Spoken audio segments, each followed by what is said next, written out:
Season 7 of Game of Thrones ended with our heroes in a very vulnerable position. The White Walkers, led by the Night King, have finally crossed the northern wall, with the help of an undead dragon formerly known as Viserion. Now that the first line of defense has been breached, the next likely place of attack for the White Walkers is Winterfell, the stronghold of House Stark. Winterfell is not only the largest castle in the Northern Kingdom, but it's also home to Westeros' most powerful human being, Brandon Stark. Now, with all the talk of Chosen Ones, Azor Ahai, the last hero, the princes and princesses that were or were not promised, Bran Stark remains the most powerful human being in Westeros. Not Jon, not Daenerys, not Arya, not Hot Pie, but Bran. His green-seeing abilities have made him damn near omnipresent in the Westerosi timeline. Anytime you watch a previous episode of Game of Thrones, Bran just might be watching with you. He's like the NSA of Westeros. He has the ability to visit any moment of history just by knowing the details of what happened. Take, for example, the wedding between Rhaegar Targaryen and Lyanna Stark. In the Season 7 finale, Samwell Tarly informs Bran that Rhaegar Targaryen, the former Prince of Westeros, annulled his marriage to Elia Martell before he died, so that he could then marry Lyanna Stark. While Bran was aware of the circumstances of Lyanna's death, Lyanna dying in childbirth while giving birth to Jon Snow, he didn't know who Jon's father was, and he still considered Jon to be a bastard. Jon would then have to trade in the bastard named Snow for Sand, since he was born in Dorne. When Samwell gives Bran the missing pieces, Bran instantly transports himself to the moment that Rhaegar and Lyanna were married, and he realizes that Jon's real name is in fact Aegon. Bran is essentially the Professor X of Game of Thrones, with the weirwood trees acting as his cerebro. He is able to visit any moment of history without hesitation, just so long as he has the right information. Not only does Bran Stark possess the power of green-seeing, but we're all familiar with his ability to control different animals and creatures through his warging powers. With the Night King and his army heading straight towards Winterfell, Bran will be forced to use his warging abilities to defend the northernmost kingdom. We've seen Bran warg several different creatures throughout the years. His direwolf Summer was the first animal he warged into, first in his dreams and then deliberately. He was also the first person in history to warg inside another human being, when he warged into Hodor in Season 3. Lately, he's been warging into ravens as a method of spying on the Night King and his army north of the Wall. The one creature he hasn't yet warged into is the one creature we all want to see him control in Season 8. You're going to help me walk again? You'll never walk again. But you will fly.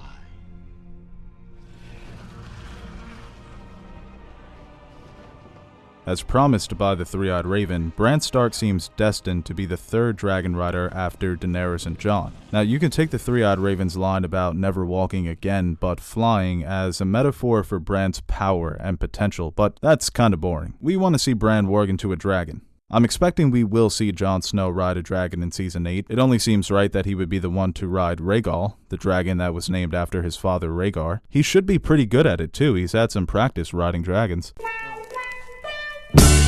Of course, Daenerys was the first dragon rider in Game of Thrones, having developed a special connection with her biggest dragon, Drogon, and I initially believed that Tyrion would be the third dragon rider. He matched up perfectly with Viserion, the dragon who was named after Daenerys' older brother, Viserys, and Tyrion is essentially the brother that Daenerys never had. After naming the dragon after her brother, she proclaimed that Viserion would be everything her brother was not. And that's essentially what Tyrion is. While Viserys was cruel, malevolent, and stupid, Tyrion is kind, calculating, and intelligent. Tyrion and Viserion are even color-coordinated, with the golden scales of Viserion's body matching the golden hair of the young Lannister lord. So, it all made sense, until Viserion got his dumb ass blown out of the sky.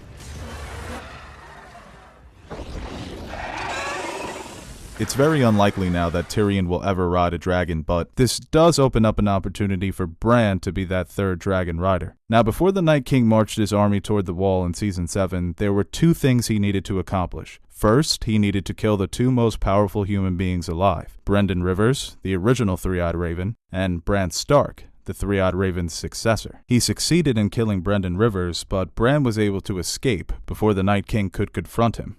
Second, he needed to acquire a dragon. And in this, he was wholly successful, although he really should have got two dragons because Drogon's big ass was just sitting there waiting to be killed. Now that the Night King has destroyed part of the wall using Viserion, he and his army are able to march through the wall without any repercussions from the wall's magic. Now the Night King is leading his army south to finish the job he failed to complete in Season 6, finding and killing Bran Stark. Besides himself, the Night King's most powerful weapon is, without a doubt, Viserion. Sure, he has wights, giants, possibly other undead mythical creatures from beyond the wall, but Viserion gives him the best chance to defeat Jon and Daenerys' army. Paired together, he and Viserion are powerful enough to take on Daenerys' 2 remaining dragons. This is why Bran will try to neutralize Viserion by taking control of him through his warging powers. We also have to consider that the Night King will also have some sort of connection with Viserion, and will battle with Bran for control of the dragon's mind. Like Bran, the Night King is a warg and a greenseer, so we might see a mental battle between the world's 2 strongest minds.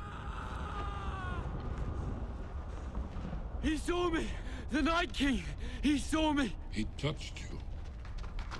Oddly enough, one of the biggest criticisms of Season 7 is that there weren't enough character deaths. Strange, isn't it? Game of Thrones has made us bloodthirsty, but it's not without reason. Game of Thrones prides itself on being a show of consequences. That's the motto of the show. When you play the Game of Thrones, you win or you die. When characters make mistakes, they pay for them, and if these mistakes are fatal, they pay with their lives. In Season 7, several characters seem to be equipped with what critics call plot armor, basically the ability for a character to stay alive solely based on his or her position as a main character. Now, I do believe that in Season 8 we are going to see several major character deaths, among them Bran Stark. Over the past couple of seasons, Bran has become somewhat emotionless. Well, not somewhat. He literally has 0 emotions. He only lives to acquire knowledge. He has no interest in maintaining his past relationships or holding on to his former identity as Bran Stark. Bran! I'm not really. Not anymore. It would be a tragic but fitting end for his story if he were to dedicate his life to acquiring knowledge and ultimately sacrificing his life to serve the living. Imagine Bran Stark being swarmed by a group of wights the moment before he wargs into Viserion, his physical body being stabbed, mutilated, and ultimately destroyed by the Night King's army, but his mind continues to live on.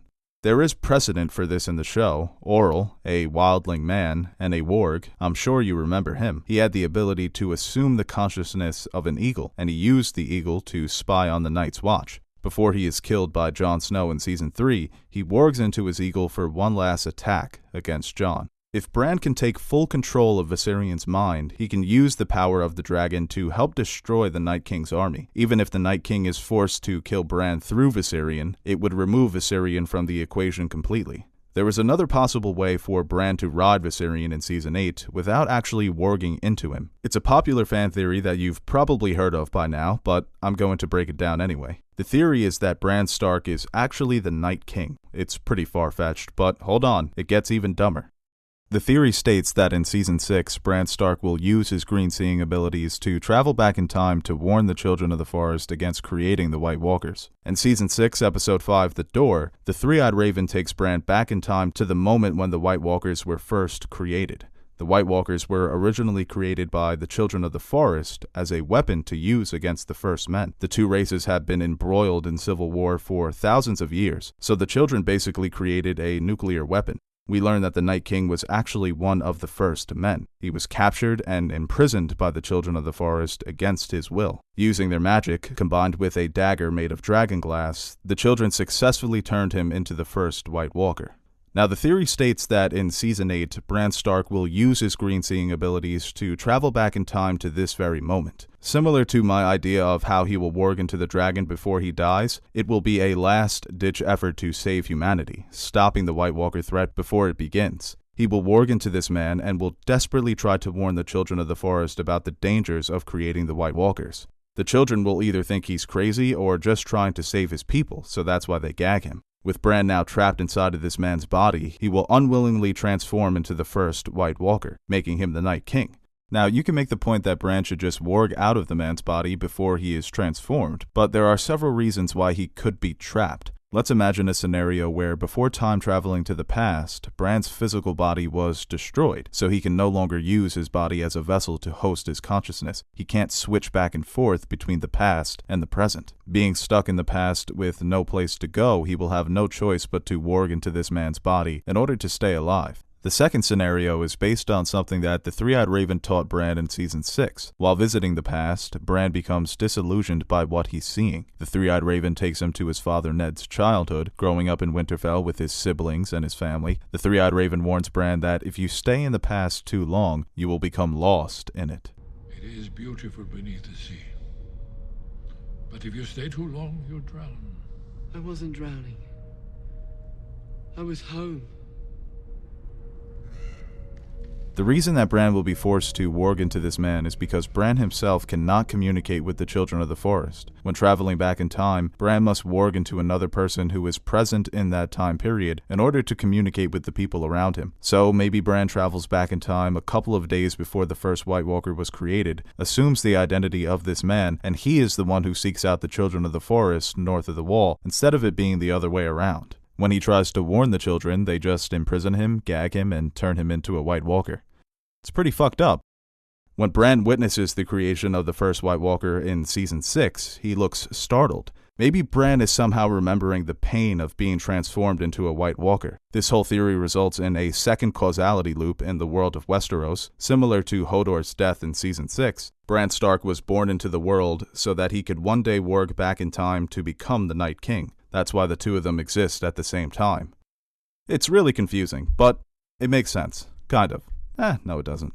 Fans have also pointed out that Bran's clothes are very similar to the Night King, and they also share similar facial features. I have never been a fan of this theory. Overall, I think it diminishes the motivations of the White Walkers and the Night King. I just don't understand the Night King's motivations under these circumstances. Is Bran just pissed off that he's been trapped in this body for thousands of years, so he wants to exact his revenge on humanity by killing everybody? It would be a shocking revelation to the audience, but for me it's a little bit too cute for Game of Thrones, a little bit too fantastical as well. I just don't see how it benefits the show in any way. I guess in a way it makes the story of Bran Stark more tragic, but it kind of makes it pointless as well. We spent 7 seasons with Bran and his friends, traveling north of the wall, suffering, fighting, some of them dying, all so that Bran can meet the Three-Eyed Raven and learn to control his powers. We've been led to believe that he was made for some greater destiny, but if that destiny is Bran becoming the Night King, to me that's a little disappointing. But what do you guys think? What will Bran's role be in Season 8? Is it possible he's just fighting himself? Do you have a pounding headache? I do. I'm going to take some Advil. Thanks for watching.